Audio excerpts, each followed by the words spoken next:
Mas antes da gente falar com esse convidado, a gente não vai falar só sobre isso, né, com ele, mas essa é uma das conversas que teremos.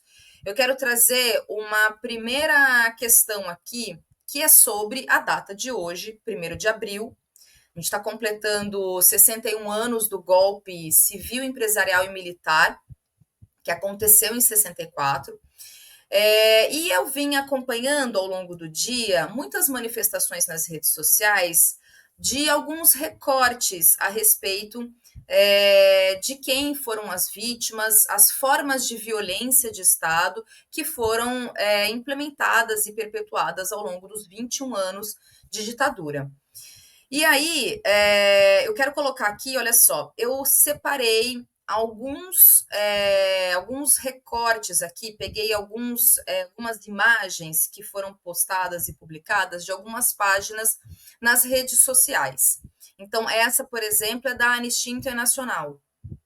E eu vou colocando algumas aqui para a gente ir acompanhando, porque é importante a respeito do que a gente entende sobre o que foi a ditadura militar para alguns grupos, determinados grupos, inclusive em razão das críticas que a gente vem fazendo, vem acompanhando. A partir do filme Ainda Estou Aqui, que outros grupos sociais que foram invisibilizados, que ainda são, que são silenciados. Então, eu trouxe aqui algumas postagens, algumas publicações que trouxeram alguns recortes a respeito do golpe de 64. Porque é muito evocado essa ideia de que a ditadura militar foi algo que atingiu apenas uma certa classe, um certo perfil, o jovem branco universitário de grande cidade. E não é verdade. Não é verdade. Então, é disso que a gente está querendo tratar e falar sobre isso aqui. E ontem, saiu no site do Ministério dos Direitos Humanos e da Cidadania essa pesquisa que foi feita e foi publicado em várias páginas, inclusive do próprio governo. Muitos políticos também reproduziram, muitas páginas reproduziram. E, basicamente, o que está trazendo de informação, então, dessa publicação do Ministério dos Direitos Humanos e da Cidadania? Que a maioria dos mortos e desaparecidos na ditadura era o perfil estudante jovem ligada a organização políticas e vivia em capitais. Mostra análise inédita. Então, a matéria diz o seguinte: o Ministério, né, dos Direitos Humanos e Cidadania divulga uma análise inédita sobre o perfil das pessoas mortas e desaparecidas pelo regime entre os anos de 1946 e 1988. As informações contidas no relatório final da Comissão Nacional da Verdade, volume 3, que foram transformadas em estatísticas pelo Observatório Nacional dos Direitos Humanos. A publicação considerou 434 casos de pessoas vitimadas pelo Estado brasileiro no contexto de repressão política durante o período de 1946 a 1988. E aí, então, essa análise que foi trazida e que foi feita diz o seguinte: o que foi apurado pela Comissão Nacional da Verdade, que funcionou entre 2012 e 2014, 434 mortes e desaparecimentos políticos levantados e reconhecidos não ocorreram de maneira uniforme ao longo dos anos. E antes, inclusive, né, de 1964, do golpe, ainda no período democrático, foram registrados 12 assassinatos políticos, resultados de uma atuação do Estado brasileiro, evidenciando a perseguição política que já existia, menos, só que não era feita de forma sistemática. E já na fase da ditadura, 51 pessoas foram assassinadas, considerando todo o aparato repressivo que houve durante o período militar. A partir do AI-5, né, o Ato Institucional número 5, de 69 a 78, resultou na morte de mais 351 pessoas, que tornou, então, esse período como o mais violento da ditadura militar. E aí, nos anos finais, de 1979 a 1985, quando se iniciava todo o processo de abertura política, já se falava sobre a questão da anistia, foram registradas 20 mortes, que demonstrando então que a repressão persistiu até o final do regime, ou seja, 1985. E aí, o que diz, então, esse levantamento é que a grande maioria das vítimas era afiliada, ligada a alguma organização política. Dessas pessoas, 45,3% eram associadas formalmente a algum partido político, o que representa 37% das 434 pessoas mortas e desaparecidas nesse período. Então, basicamente, aí vai trazer aqui um pouco da faixa etária, que era a média era de 32 anos. Também está dizendo aqui que o maior percentual eram pessoas um pouco mais novas, de 29 anos, que foram mortas e desaparecidas, e traça, então, um perfil. Mas, basicamente, o que a gente precisa saber, a partir desse levantamento, que foi divulgado pelo Ministério, é que há um perfil, então, da maioria dos mortos e desaparecidos na ditadura. Está na manchete, está aí, vocês estão vendo. Estudante jovem ligada a organizações políticas e que vivia em capital. Bom, seguindo aqui, é a manchete, o que tem na manchete? Exatamente isso que eu acabei de dizer, e tem uma foto aqui, o pessoal está pedindo para eu descrever o que está na tela aqui, para quem não está vendo, só está ouvindo, viu, gente? Então, a tela que eu estou colocando aqui, para quem está assistindo, para quem está vendo, é a manchete que está no site do Ministério dos Direitos Humanos e da Cidadania. Bom, lindo isso aqui. Vou trazer outras informações e outros dados dessas páginas todas que eu disse para vocês. Tem uma página muito boa para quem quiser acompanhar, que chama Traduagindo, e trouxe outros dados e informações. Indígenas assassinados pela ditadura militar, 8.350. Outra informação, repressão policial contra pessoas pretas, não só nas cidades, também no campo, como está aí nessas duas publicações que eu coloquei para vocês.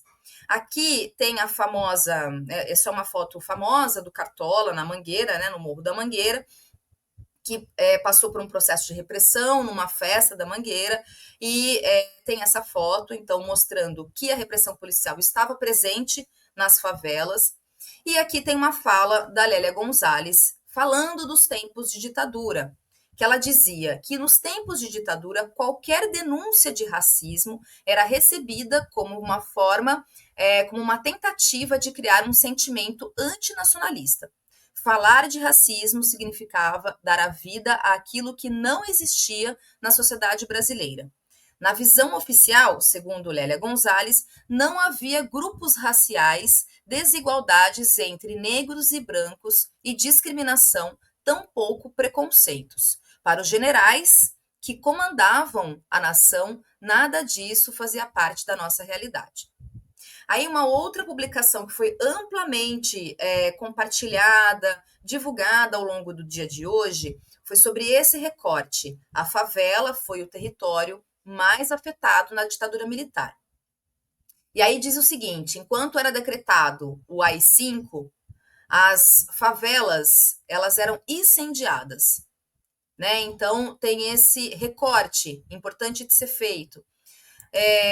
E aí, então, falando a respeito de como acontecia a repressão policial nesse período. A favela também era alvo do exército. E aí, o levantamento, ou melhor dizendo, o questionamento é: a perseguição, ela não acabou. E aí, gente, ontem a gente estava conversando com o jornalista Rubens Valente, que tem o trabalho de uma vida sobre a questão indígena, em especial sobre a questão indígena neste período da ditadura civil, empresarial e militar no Brasil. E eu queria trazer só um trecho aqui dessa entrevista. Se você não assistiu, assista, porque é uma entrevista, tem um pouco mais de uma hora, muito importante, em que o Rubens traz um panorama. Primeiro, como foi historicamente a perseguição aos indígenas naquele período, e também como as coisas ainda acontecem e estão presentes nos dias atuais. Vamos aqui acompanhar só um trecho para que a gente consiga identificar. Esse trecho é muito importante, prestem atenção. O tema do indígena é nulo. As maiores obras sobre a ditadura pulam a questão indígena. São obras importantes, né? Só para mostrar que o tema indígena ficou realmente escanteado muito tempo, né? Vou fazer um resumo rápido. Em 1979 vem a discussão da lei da anistia. Os indígenas não participam da lei da anistia. Depois, a Comissão das Mortes e Desaparecidos da Ditadura, em 1993, essa que nós falamos agora. Os indígenas não participaram da comissão. 2002, 2001, a Comissão da Anistia que o governo criou. Os indígenas não participaram da Comissão da Anistia. Comissão Nacional da Verdade. Então, eu quero dizer que a comissão teve um papel importante, fundamental, de trazer esse tema público. Porém, Thalita, no relatório final da comissão, a questão indígena é um apenso, sabia? Ela é um anexo. Ela não integra o relatório final. Então, assim, a gente avança tanto, né? E tão pouco no tema indígena, né? O tema indígena, de fato, sempre escanteado, sempre em segundo plano, quando nós estamos falando de 8.350 mortos. Então, os povos indígenas, sempre assim no rodapé, sempre é o detalhe. Os ditadores passaram, morreram, nunca explicaram. No trabalho que eu fiz, Thalita, eu descobri um documento do João Figueiredo, que vem a ser o último ditador, né, do ciclo. É fantástico. Ele era secretário do Conselho Nacional de Segurança em Brasília. E ele manda distribuir terras na cidade de Peixoto de Azevedo, em Mato Grosso, que eram terras dos indígenas Panará, que tinham sido retirados pelo governo e colocados no Parque do Xingu. Então, quem distribui as terras é o ditador João Figueiredo. Para você ver como esse tema era tratado nos altos escalões da ditadura. Dentro da ditadura não era um tema marginal, incrível, não era marginal. Ele era, dentro da doutrina de segurança nacional, tratado pelo Conselho de Segurança Nacional.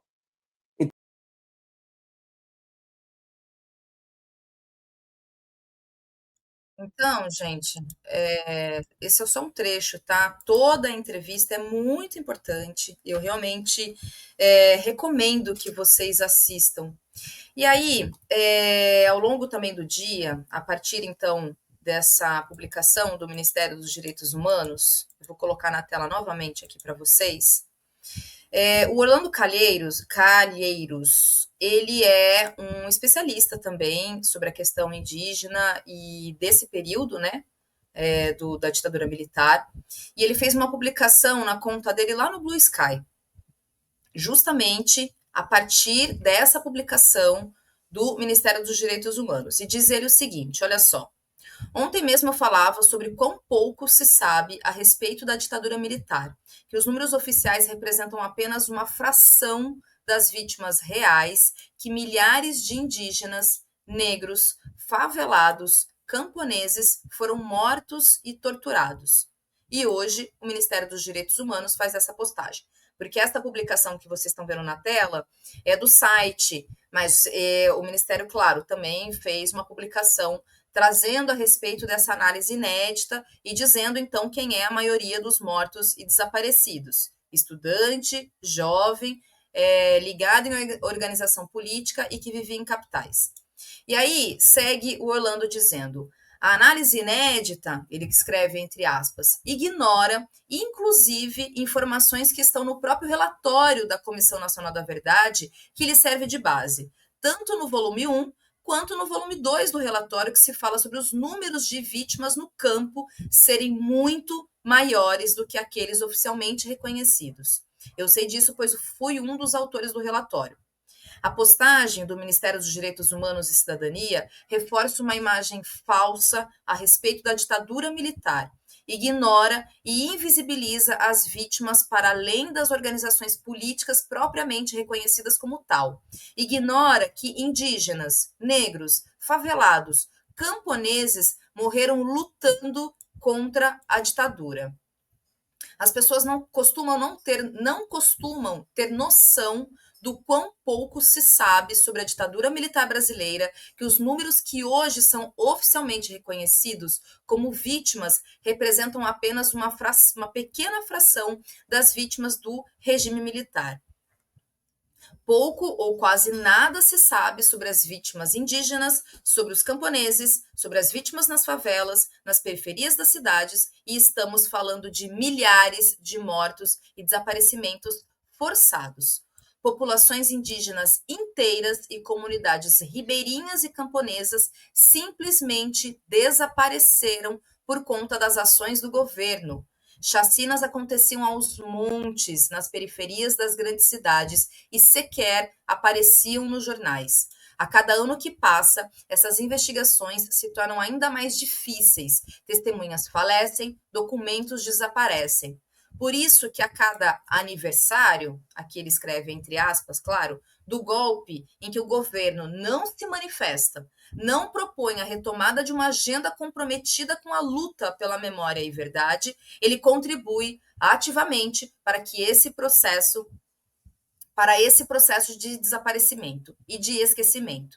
É sim obrigação institucional do governo encabeçar esse movimento, seja por questão de acessos e recursos, mas também no papel de que foi ele no caso o Estado brasileiro, né, enquanto instituição histórica, o sujeito ativo dessas graves violações. Enquanto isso, o outro lado investe pesado, está falando aqui, claro, da extrema-direita, dos golpistas, né, de parte dos militares e que estão aglutinados no bolsonarismo, investe pesado para distorcer a memória da população, vendendo a imagem de que a ditadura militar lutou contra a corrupção e que os mortos eram terroristas, bandidos, enfim, tudo aquilo que a gente sabe a respeito do que se ouve muito, ainda desses saudosos, né, da ditadura militar e que distorcem completamente o que aconteceu. Então, gente, tá aí, né? Duas pessoas que têm um trabalho de uma vida a respeito desse período, que fazem esses recortes em relação quem são a imensa maioria das vítimas e dos mortos, e faz, inclusive, um contraponto. Essa informação do Orlando, inclusive, eu recebi do Rubens. Ele me enviou hoje, falando a respeito dessa publicação do Ministério dos Direitos Humanos. E assim, gente, eu acho que tem uma coisa muito importante nessa questão toda, né, dessa leitura que a gente está fazendo, é que assim, a gente não pode, evidentemente, relativizar, minimizar absolutamente nenhuma luta, nenhuma vítima, nenhuma situação de desaparecimento, tortura, prisão e morte de nenhuma pessoa, de nenhuma vida. Independente do contexto, do local, a questão não é essa. Agora, veja, a gente está acompanhando, a partir de uma manifestação institucional do Ministério dos Direitos Humanos e da Cidadania, um destaque de um determinado perfil e que, segundo o que está previsto, vocês viram, está aí. A imensa maioria tem um determinado perfil, jovens estudantes que estavam em cidades, nas grandes cidades brasileiras. E não é verdade. Cada vez mais os estudos comprovam e mostram, como eu acabei de mostrar, que no campo a violência ela se tornou, durante o período, muito pior. E aí, assim, eu acho que, principalmente, o que a gente precisa considerar é que, hoje, felizmente, a gente vive uma realidade em que estudantes universitários, e que bom, podem se manifestar politicamente, se organizar em movimentos, fazer críticas ao atual governo, fazer reivindicações, e que bom, e que a gente possa, de fato, defender isso. E traduzir nessas palavras de ordem que a gente, cada vez que vem um 31 de março, 1º de abril, e a gente fala, para que nunca mais aconteça, ditadura nunca mais. E é verdade, a gente realmente defende isso, não quer mais isso. E que cada desaparecido, cada pessoa que foi assassinada pela ditadura militar tenha a sua memória reconhecida, legitimada e respeitada.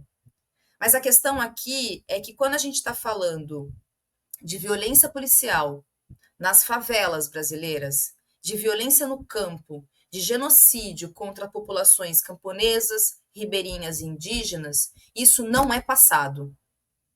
Isso ainda acontece atualmente. Isso ainda é fato, é notícia de jornal. Isso a gente ainda testemunha, relata e fala o tempo todo. Então, que tipo de evidência e de destaque que a gente precisa fazer, sabe?